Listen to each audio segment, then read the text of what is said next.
Hello students, welcome to my video lectures. Students, हम लोग differential equation की NCERT exercise 9.4 के क्वेश्चन सॉल्व कर रहे हैं। Question number 1 to 17 video lecture number 6, 7 और 8 में हमने सॉल्व किए हैं।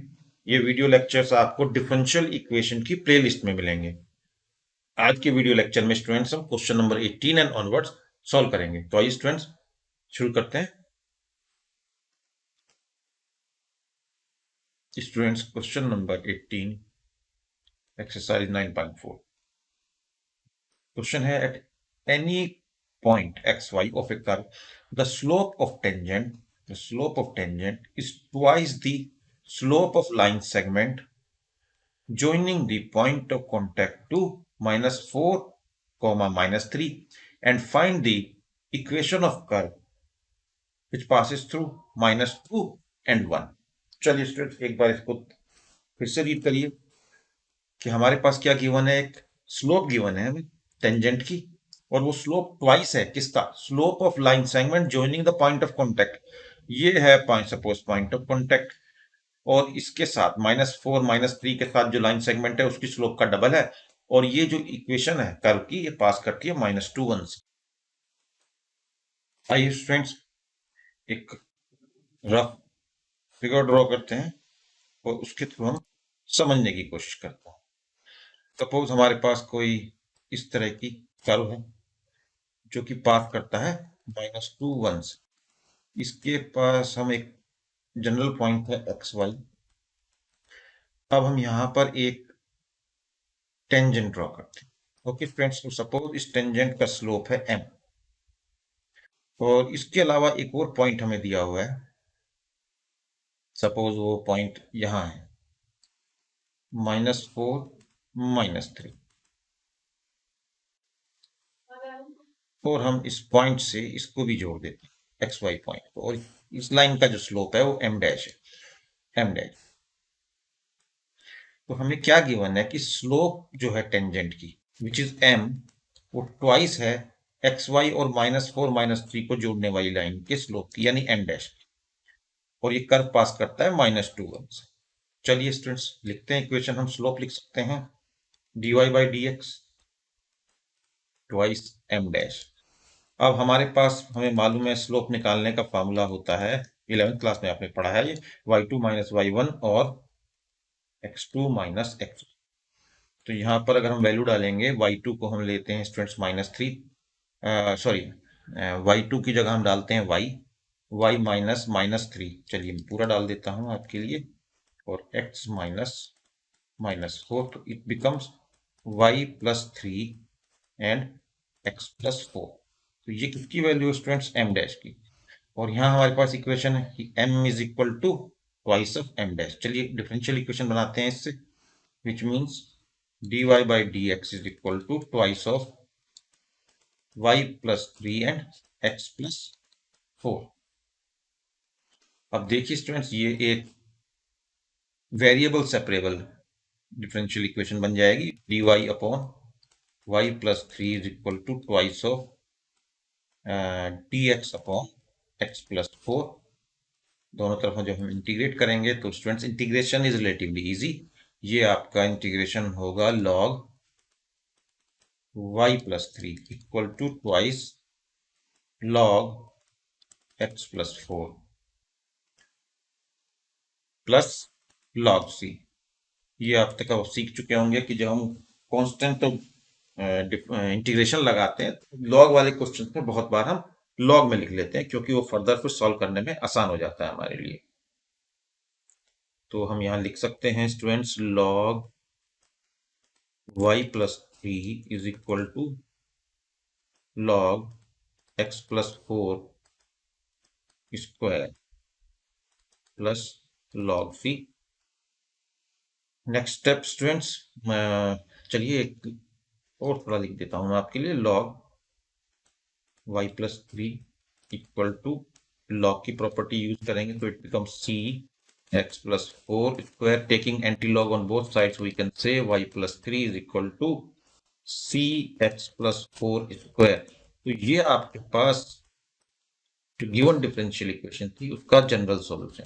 लेकिन आपसे कहा है कि पर्टिकुलर सॉल्यूशन निकालिए। क्यों? क्योंकि उन्होंने आपको एक पॉइंट दिया है कि ये जो आपका कर्व है ये पासिस थ्रू -2 1 -2 एंड 1। ठीक है, तो एक्स और वाई की वैल्यू डालेंगे स्टूडेंट्स, वो इसे सेटिस्फाई करनी चाहिए। It is actually -2 and 1। Y की वैल्यू आप 1 डालिए, एक्स की वैल्यू डालिए -2 + 4 स्क्वायर, तो 4 is equal to C. 4 C comes out to be 1।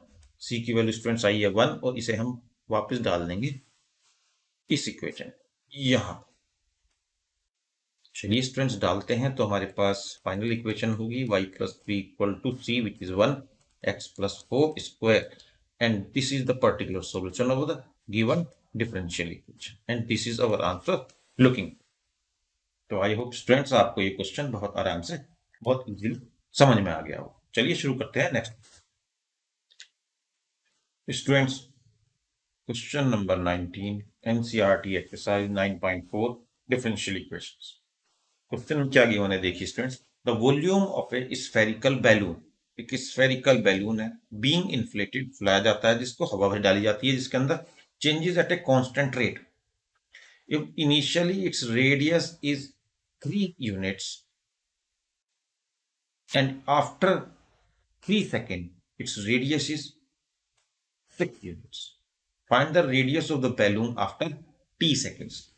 उसने कहा है कि आपके पास एक स्फेरिकल बैलून है जिसमें हवा डाली जा रही है और वो फूल रहा है, इन्फ्लेट हो रहा है एट कांस्टेंट रेट। रेट पर ध्यान रखिए, इसमें काफी इंपॉर्टेंट पॉइंट है आपके लिए ये वर्ड रेट। रेट वर्ड पर ध्यान रखिए। If initially it is 3 unit and it means at t = 0 इसका रेडियस 3 था, t3 पर इसका रेडियस 6 था, तो आपको बताना है कि रेडियस का क्या रिलेशन होगा, क्या इक्वेशन होगी इन टर्म्स ऑफ t। तो रेट का मतलब स्टूडेंट्स यहां पर होता है change with time, change with time, ये मनी वाला रेट नहीं है। तो जो वॉल्यूम का रेट है यानी चेंज हो रहा है टाइम के साथ, वो कांस्टेंट, ये आपको गिवन है। वॉल्यूम क्या होता है स्फीयर का? 4/3 पाई आर। तो इसका dv/dt निकालते हैं students, differentiating this equation with respect to t on both sides। तो dv/dt इज इक्वल टू 4/3 और पाई तो कांस्टेंट है तो इनको एक तरफ रखिए, 3r² इंटू dr/dt। अब मैं एक्सपेक्ट करता हूं कि ये किसी कोई प्रॉब्लम नहीं होनी चाहिए कि dr/dt क्यों आया, ये चेन रूल हमने लगाया है यहाँ पर। और स्टूडेंट्स हमें क्या गिवन था, ये रेट इक्वल टू सी, एक कांस्टेंट था। ओके, तो इसको 3 हमारा कैंसिल होगा स्टूडेंट्स, और हम इसे लिख सकते हैं 4πr² dr equal to C D. ये हमारे पास डिफरेंशियल इक्वेशन होगी और इसको डिफरेंशिएट करते हैं, इंटीग्रेट करते हैं, sorry students, both the sides. Integration portion is relatively easy students. 4 पाई को आप बाहर रहने दीजिए, r² का इंटीग्रेशन होगा r³/3 equal to C T plus K मान लेते हैं, कांस्टेंट ऑफ इंटीग्रेशन। अब हमें क्या दिया हुआ है स्टूडेंट्स, जो हमें गिवन है कि at t = 0 radius is equal to 3, ये हमारे पास गिवन कंडीशन। इसके अलावा एक और भी चीज दी हुई है हमारे पास, देखिए स्टूडेंट्स कि at t = 3 r is equal to 6 और at t = 3 r is equal to 6। ये दो कंडीशन हमारे पास गिवन है।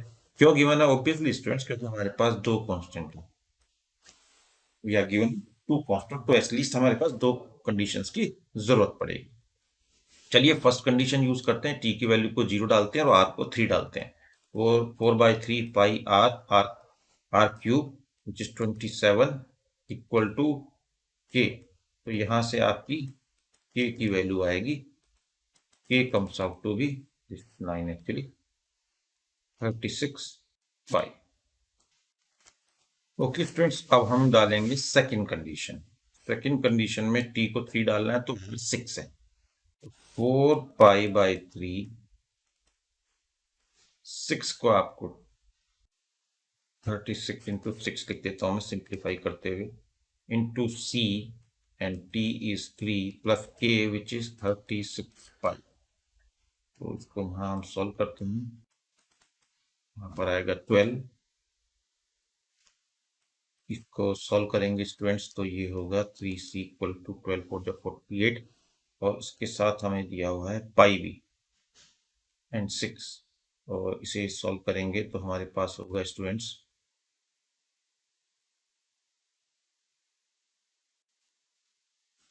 288 pi minus 36 pi 252 pi to 3c and g comes out to be 4 pi. Okay students, तो देखिए हमारे पास अब वैल्यू किसकी अवेलेबल है, हमारे पास k है, हमारे पास c की वैल्यू है, और ये कहाँ सब्स्टिट्यूट करेंगे हम स्टूडेंट्स, हम डालेंगे इस इक्वेशन में, जहां ध्यान से देखिए इस पॉइंट पे हम वैल्यू डालेंगे c की और k की, और हमारे को एक रिलेशन मिलेगा r और t में जिसकी कि हम निकालना चाहते हैं। ओके स्टूडेंट्स, तो इसको रीअरेंज करते हैं चीजों, तो ये होगा हमारे पास 4 पाई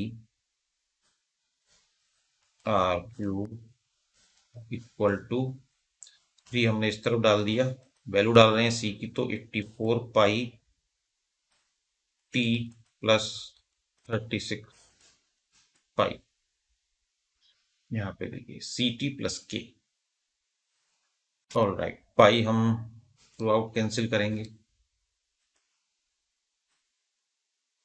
कॉमन 4 भी है इसके अंदर से तो हम 4 भी कॉमन ले लेंगे, आर क्यूब 4 3 इंटू 4, यहाँ पर कितना होगा 21 टी प्लस 9,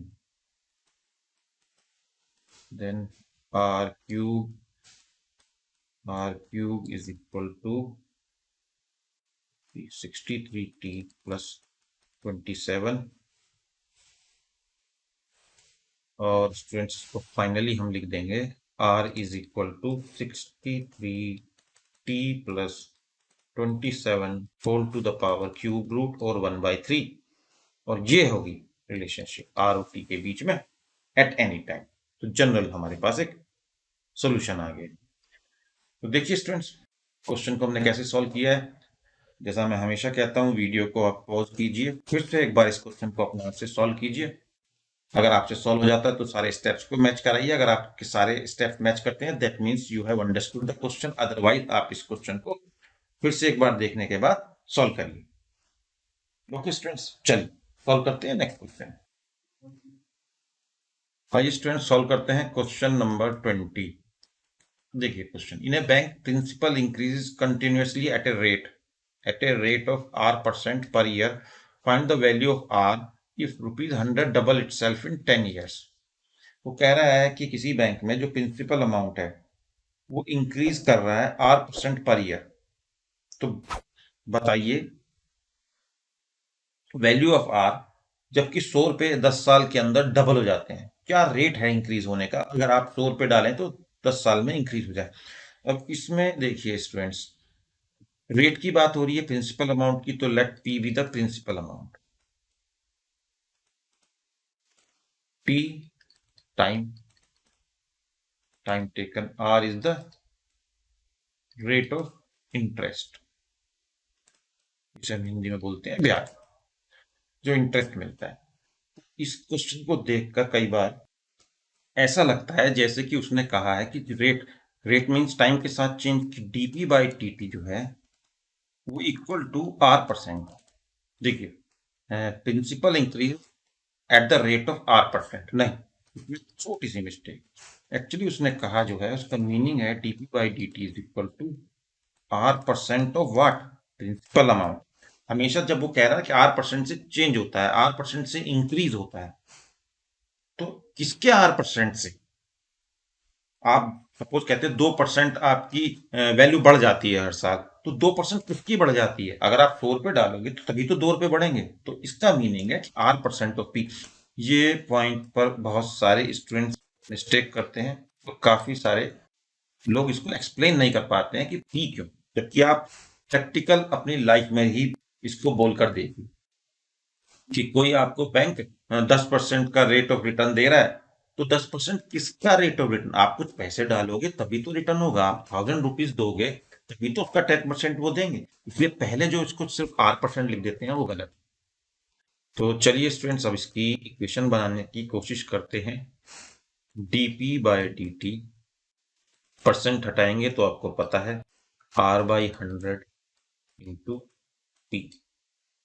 चलिए स्टूडेंट्स, डिफरेंशियल इक्वेशन बनाते हैं वेरिएबल सेपरेबल में। dp by P equal to 1/100 R dt। अब इसमें आप मुझे एक बात बताइए, R कांस्टेंट है कि वेरिएबल है? ऑफ कोर्स R कांस्टेंट रहेगा। ऐसा तो होता नहीं ना, बैंक कहेगा पहले 3 महीने हम 2% देंगे, उससे नेक्स्ट मंथ हम 4% देंगे, फिर 3% देंगे। नहीं, रेट ऑफ जो रिटर्न होता है, इंटरेस्ट होता है, उसमें चेंज करती है government time to time, declare करके करती है। और हर महीने होने वाला वो चेंज नहीं होता है, लॉन्ग टर्म पे ही चेंज करती है। तो हम ये मान के चल रहे हैं कि इस वक्त हमारे क्वेश्चन आर चेंज नहीं हो रहा है। तो स्टूडेंट्स, इसका हम इंटीग्रेशन करेंगे, तो इंटीग्रेशन का ऑपरेटर दोनों तरफ लगाएंगे तो यहाँ लगेगा आर का कांस्टेंट है। तो log p equal to R/100 and t plus c। अब अगर हम यहाँ से स्टूडेंट्स प्रॉपर्टी यूज कर रहे हैं, p कितना होगा, लॉग या एंटी लॉग लेंगे तो ये e की पावर में जाएगा, r into T by 100 plus c।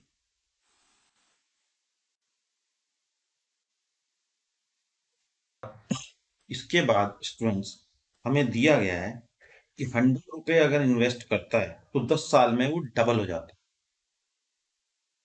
तो इनिशियली t इक्वल टू 0 पर उसने कितना पैसा इन्वेस्ट किया? 100। तो एक इक्वेशन तो आपकी ये होगी। तो इसमें आप डालिए 100 is equal to e to the power c। Alright, बाकी सब 0 हो जाएंगे। आई होप कि आपको समझ में आया होगा। और 10 साल बाद, इसका मतलब t इक्वल टू 10, ये हमारी फर्स्ट कंडीशन थी जो हमने लगाई, ये हम दूसरी लगा रहे हैं। क्यों लगा रहे हैं? आपको पता है आर और सी, उसमें दो चीजें आएंगी। तो P होगा 200। चलिए इसकी इक्वेशन भी लिखते हैं। 200 is equal to E R 10/100 plus C. Simplify करते हैं थोड़ा। 200 is equal to E R to the power 10 into E C लिख सकते हैं स्टूडेंट। ये प्रॉपर्टी यूज की है हमने, ई ए प्लस बी इक्वल टू ई ए। ई भी लिख सकते हैं, जरूरी नहीं है ई के लिए लिखी जाए। आपको पता है एक्स स्क्वायर प्लस बी हो तो हम उसे X square into X B भी लिख सकते हैं। बेस सेम हो तो पावर ऐड होती है, ये आप सर्च की प्रॉपर्टीज छोटी क्लास में पढ़ चुके हैं। ई सी की वैल्यू हमारे पास 100 है, तो 200 equal to E R/10 into 100। तो 0 कैंसिल कीजिए, और अब आपके पास है e to the power R/10 equal to 2। और अगर मैं दोनों तरफ लॉग ले लूं, तो लॉग यहाँ मेरे पास होगा R/10 log e equal to log 2। Students, log e की वैल्यू 1 होती है R/10, और log 2 की वैल्यू हमें क्वेश्चन में ही गिवन है, which is 0.6931। Then R comes out to be 6.931। ये कितना परसेंट? यही उसने हमसे पूछा भी था निकालने के लिए। देखिए स्टूडेंट्स, क्या था क्वेश्चन शुरू में हमारा कि आर की वैल्यू निकालिए। यहाँ पर देखिए आर की वैल्यू बताइए क्या है, और यहाँ पे कंडीशंस थी हमारे पास। तो क्वेश्चन को दोबारा से वीडियो को पॉज करके फिर से सॉल्व कीजिए, समझने की कोशिश करिए। क्वेश्चन की डिफरेंशियल इक्वेशन कैसे लिखी जाएगी वो मैंने आपको शुरू में बताया ही था, R% ऑफ P होगा। अगर आप इन सब बातों का ध्यान रखेंगे तो क्वेश्चन बहुत आसानी से सॉल्व होगा। तो आइए स्टूडेंट्स सॉल्व करते हैं नेक्स्ट क्वेश्चन। आइए स्टूडेंट सॉल्व करते हैं question number 21, exercise 9.4, differential equations. Question में कहा है in a bank principal increases continuously at a rate is given as 5% per year. An amount of 1000 rupees is deposited with this bank. How much will it worth after 10 years? इसने कहा है कि principal increase करता है continuously at a rate of 5% per year, और initially जो bank में deposit किया है हमारे प्रिंसिपल अमाउंट जो इनिशियल था वो 1000 रुपीज है, 1000 रुपीज है। तो 10 साल बाद 1000 रुपीज के जो मैंने डिपॉजिट किया है उसकी कितनी वर्थ होगी, या वो कह रहा है कि 5% पर ईयर के रेट पर अगर हम 1000 रुपए इन्वेस्ट करते हैं तो 10 साल बाद हमें कितने रुपए वापस मिलेंगे। ये जो हमने क्वेश्चन नंबर 20 किया है बिल्कुल उसकी कॉपी है। लास्ट टाइम उसने आर पूछा था और इस बार उसने आर दिया हुआ है। तो चलिए स्टूडेंट सॉल्व करते हैं। पहले की तरह पी प्रिंसिपल अमाउंट होगा, टी टाइम है, रेट ऑफ इंटरेस्ट है, ROI रेट ऑफ इंटरेस्ट। तो जैसा कि मैंने लास्ट में बताया था, जब प्रिंसिपल का रेट आपको दिया होता है तो dp/dt इज इक्वल टू R%ऑफ P होता है, which means 5%, 5/100 of principal amount P। चलिए इसको काट पीट सकते हैं हम, 20 हो जाएगा। ये डिफरेंशियल इक्वेशन बनाएंगे तो dp/P होगा 1/20 इंटू dt होगा, और अब हम इसे इंटीग्रेट करेंगे बोथ साइड्स। तो ऑपरेटर लगाते हैं अपना इंटीग्रेशन का। ये लीजिए students, dp/P is log P equal to 1/20 constant है, आपके पास एक t होगा और एक c।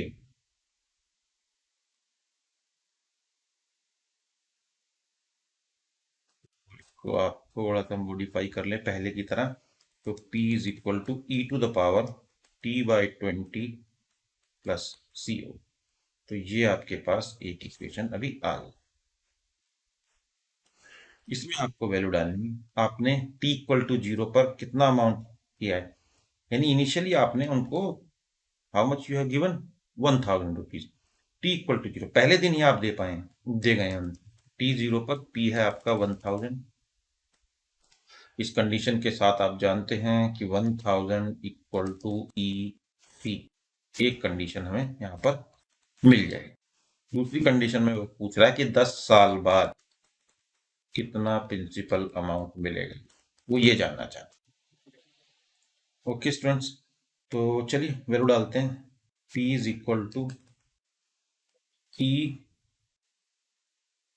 10/20 into E C, E 0.5 होगा, यहाँ सॉल्व करेंगे, और ई सी की वैल्यू आपके पास 1000 है, और इंटरेस्टिंगली उसने ई की पावर 0.5 आपको 1.648 गिवन है। देखिए यहाँ यहाँ यहाँ पर आपको गिवन है यहाँ।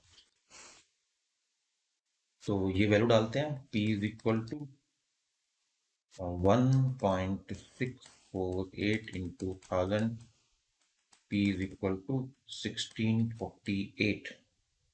तो आपको 1648 रुपीज मिलेंगे। यू विल रिसीव 1648 और 1648 rupees at the end of the 10 years. I hope students ये क्वेश्चन आपको समझ में आया हो।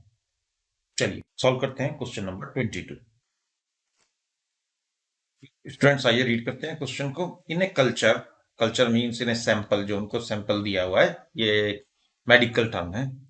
Bacteria count is 1000, number is increased by 10% in 2 hours. In how many hours will the count reach 2 lakh if the rate of the growth of the bacteria is proportional to the number? पर ये आपके लिए सबसे important line है जो इसके बाद लिखी गई है।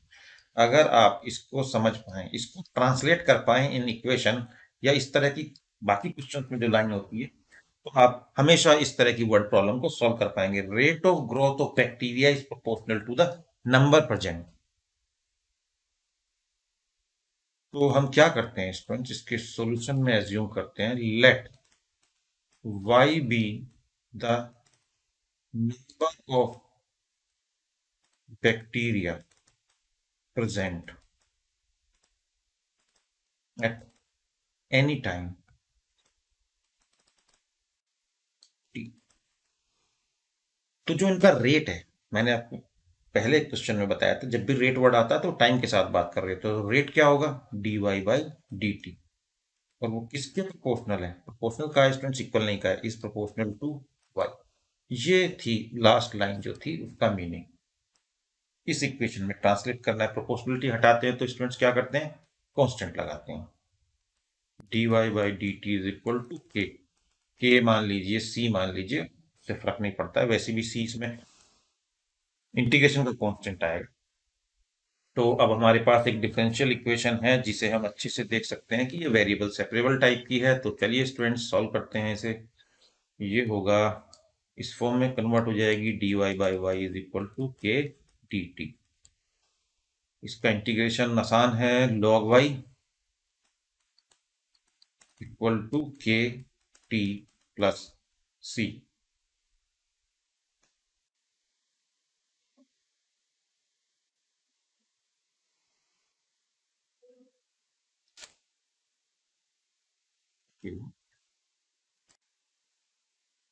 स्टूडेंट्स तो हमारे पास ये कंडीशन आ गई, ये कंडीशन आ। अब चलिए देखते हैं क्वेश्चन में क्या गिवन है। ये क्वेश्चन हमें याद रखेंगे।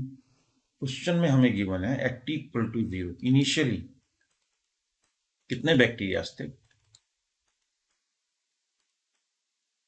1 लाख बैक्टीरिया। चलिए at T equal to zero हमें वाई मालूम है, यहाँ पे डालते हैं, हम इसे लिख सकते हैं लॉग इक्वल टू टी को जीरो डालेंगे तो ये comes out to be C. तो हमारे पास लॉग सी की वैल्यू आ गई। इसके अलावा हमें कहा गया है कि 2 घंटे बाद 10% इंक्रीज हो गए, 2 घंटे में 10% इंक्रीज हो गए। इनिशियली कितना था स्टूडेंट्स, इनिशियली हमारे पास थे 1 लाख, उसका 10% इंक्रीज हुआ, तो ये हमारे पास बैक्टीरिया होंगे after 2 at T equal to 2। देखिए फिर से समझिए बात, हमारे पास 1 लाख इनिशियली थे, उसमें 10% इंक्रीज हो गई एट टी इक्वल टू 2। तो इसे सॉल्व करते हैं तो हमारे पास कितना आएगा स्टूडेंट्स, ये आएगा हमारे पास 1,10,000। तो y कितना होगा, 1,10,000 एट टी इक्वल टू 2। चलिए इस कंडीशन को भी हम अपनी इक्वेशन नंबर 1 में डालते हैं और देखिए क्या मिलता है हमें। हम लिखेंगे log equal to 2k plus C, और सी की वैल्यू हमें मालूम है log 50। इसे सॉल्व करते हैं स्टूडेंट्स, माइनस में लिखेंगे हम यहाँ पर 2k equal to log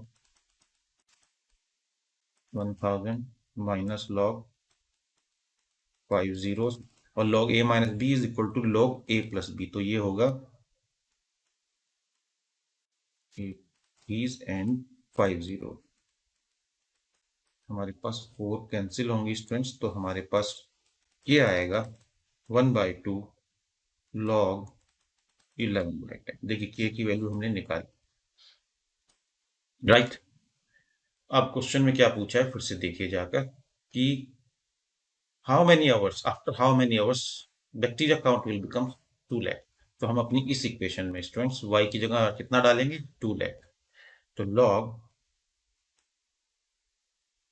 1 2 3 2 lakhs is equal to K T, के की वैल्यू है हाफ log 11/10 प्लस सी।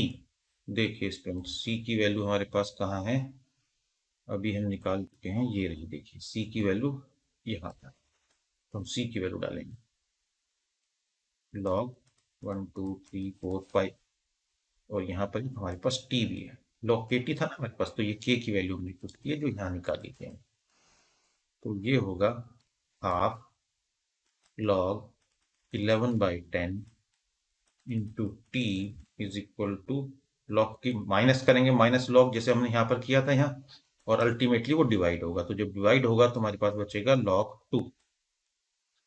ऑलराइट स्टूडेंट्स, तो इसे हम नेक्स्ट स्टेप में लिखेंगे t is equal to 2 log 2, 2 log 2, ये हाफ जो है ऊपर जाएगा न्यूमरेटर में, क्रॉस मल्टीप्लाई जब होगा, और नीचे आएगा log 11/10, 11/10। और देखिए स्टूडेंट्स, यहाँ पर ये जो आपके पास एक्सप्रेशन आया है, यही वो एक्सप्रेशन है जिसमें जो पूछा गया था कि कितने टाइम में बैक्टीरिया विल बिकम 2 lakh। चलिए एक बार फिर से मैं आपको रिकैप देता हूँ क्योंकि क्वेश्चन अच्छा है। उसने कहा था कि एट एनी इंस्टेंट जो रेट है उनके इंक्रीज का, वो नंबर जितने प्रेजेंट है उसके प्रोपोर्शनल है। तो हमने माना था नंबर वाई है, तो रेट भी वाई के प्रोपोर्शनल होगा। प्रोपोर्शनलिटी को हटाते हैं तो ये आएगा, इंटीग्रेशन करेंगे तो हमारे पास इक्वेशन होगी। अब हमारे पास क्वेश्चन में कई कंडीशन गिवन थी स्टूडेंट्स। एक तो ये थी हमारे पास कि t इक्वल टू 0 पे y 1000 है, सॉरी 1 लाख है। फिर उसने कहा था कि 2 घंटे में ये जो y है ये 10% इंक्रीज कर जाता है। तो दूसरी कंडीशन, और तीसरी कंडीशन में उसने कहा था कि कितने टाइम बाद y की वैल्यू 2 लाख। ये 3 कंडीशन यूज किया। तो देखिए पहली कंडीशन हमने यहाँ पे डाल दी, उससे सी निकला।